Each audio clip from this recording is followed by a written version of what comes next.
Hello, hi! First, let me introduce myself. My name is King Jose A. Robio. So, as you can see, bumibili kami ng mga materials na gagamitin namin para dun sa diorama namin. Hi guys! So, here are the materials that we use in creating our diorama. First, the cardboard box, blower, 1/4 illustration board, cartolina, stick glue, and ruler, scissor, double-sided tape. We use mini figure of people, glue gun, and lastly, the plastic sliding folder. At this first clip of our video during creating our diorama, as you can see, nagbe-brainstorming pa lang kami dito ni Riabel. So, wala pa kami ditong ganong plano kung paano gagawin yung diorama, and then wala kaming ginagayaan. So, nag-iisip muna kami kung paano namin siya sisimulan. Wala pa dito yung isa naming group member, si Ate Karen. So, iniantay pa namin siya. And then, yun. Dito, yung gamit yung illustration board na 1/4, pinatibay namin siya gamit yung cardboard. So, dinoble namin para mas tumibay and then tumigas siya. Para hindi siya madaling masira.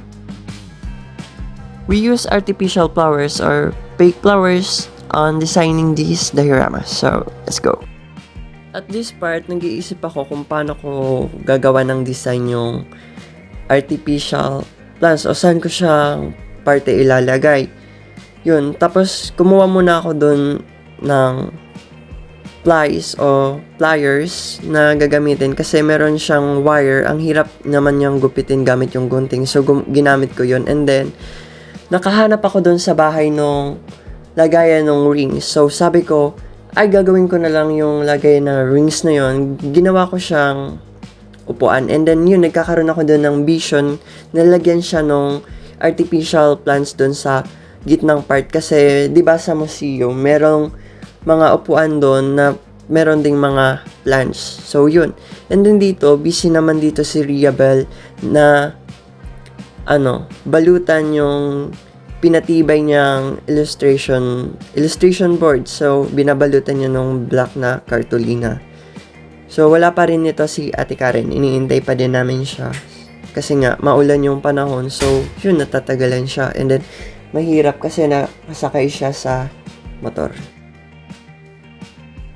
Hindi pa to yung pinaka-unfinished product nung gawa namin. But, nagkakaroon na siya ng buhay. And then, lalagyan ko pa siya later nung mga mini figures para mas maging maganda yung design. And then, para 'di ba sa museum, pwede daw magtambay yung mga tao. Halimbawa, nangangalay sila, pwede silang umpo dun sa area na yun. And then dito, patapos na dito si Riabel gawin yung pinakang base o yung papatungan nung namin, nung museum.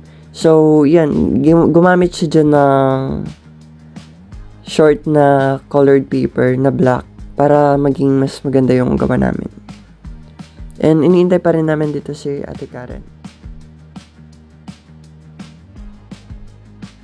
And dito, pagkatapos dito ni Riabel magdikit, nag-uusap na kami kung paano namin siya lalagyan ng mga wall o kung gaano kataas yung gagamitin naming wall. So, ginamit naman yung maliit na cardboard box. So, yun yung pinaka magiging wall nung gawa namin. And then dito, yan. Yun yung ginamit kong mga nakaupo na mini figure na ididikit dun sa ginawa kong design na upuan nila and then yung planting earth. At this point, nag-iisip na kami kung paano ba yung magiging design ng wall namin. Kung magiging lang siya, kung magiging squared wall or magiging kung ano ba yung magiging outcome. And then nag-decide kami na magiging lang siya, third wall o tatanggalin namin yung front para makita agad yung nasa loob. So, wakas, dumating na rin si Ate Karen after many years. So, yun, pagdating agad ni Ate Karen, binigyan agad namin siya ng task para mas mapabilis yung paggawa namin. And then, actually, ako ang nakaatas dun sa pagdidesign, and then si Ria naman dun sa paggugupit at pagdidikit kasi ang linis niyang maggupit and then magdikit.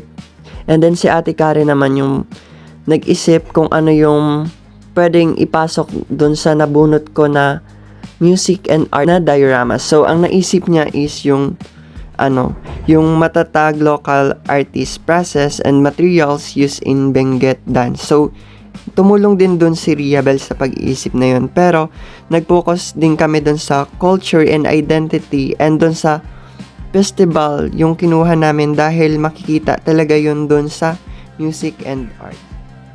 At this point, busy pa rin si Ria na mag-cut kasi we have a vision na gagawa kami ng roof, but instead, gumawa na lang kami ng floor para makita yung pinakang content nung gawa namin.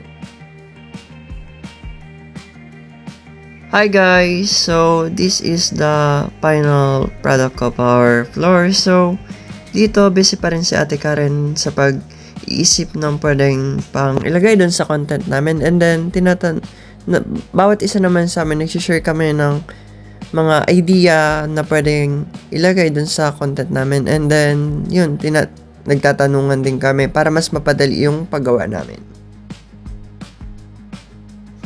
After that, in here, kinuha na ni Ria yung wall namin and then, kino-cover up niya na yun. Dapat ang gagamitin niya dun is yung black na cartolina. Pero, ang ginamit na lang namin is yung short na black na colored paper kasi mas sakto siya dun sa wall namin.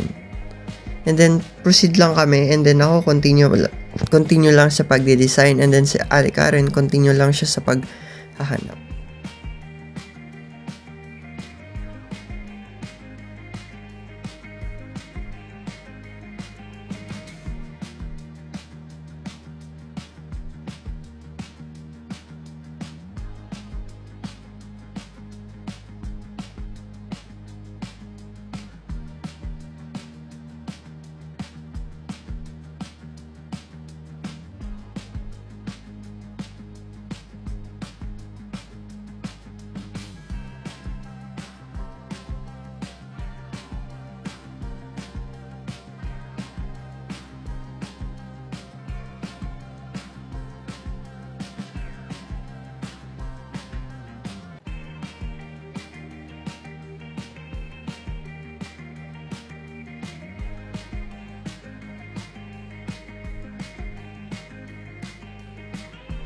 Hi guys! So dito nagsasearch na si Riabel ng mga ipiprint na may mga festival doon sa Baguio o doon sa Benguet.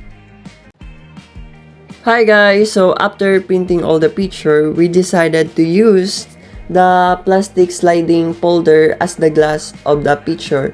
And then ginamit namin yung paper gift bag para maging pinakang frame ng picture namin. And then we continue the process lang para matapos yung pagdidikit ng pictures.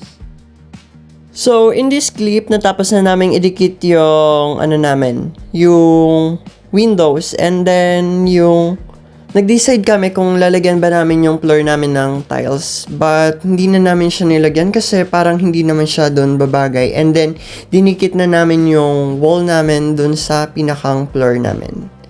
And then, yun. But, malapit na kami nitong matapos. Pero I think parang around 6 AM na nito.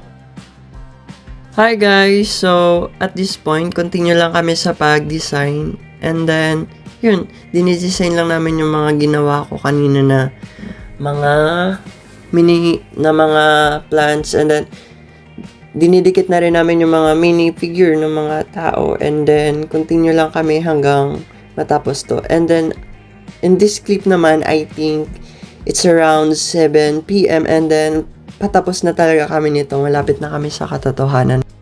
And this part naman, patapos na talaga kami dito. Sana ma-appreciate nyo yung gawa namin sa next clip.